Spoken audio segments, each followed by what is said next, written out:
Howdy, folks. Happy What's on Your Shelf Wednesday.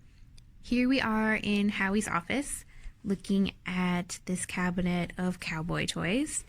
So there's some beautiful tin litho wind-ups on the top shelf here.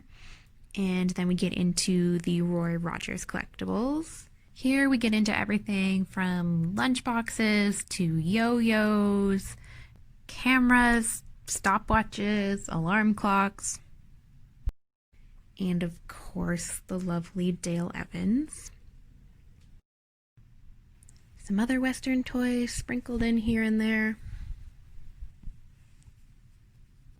And you can't forget the ideal chuck wagon and fix-it stagecoach in any Roy Rogers collection. Finally, we have these stenciled Roy Rogers guitars.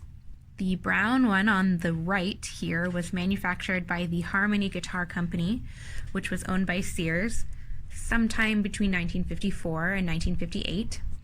And there's actually a pretty interesting historical relationship between Sears, mass-produced guitars, and the singing TV cowboy trope, but we'll save that for another day.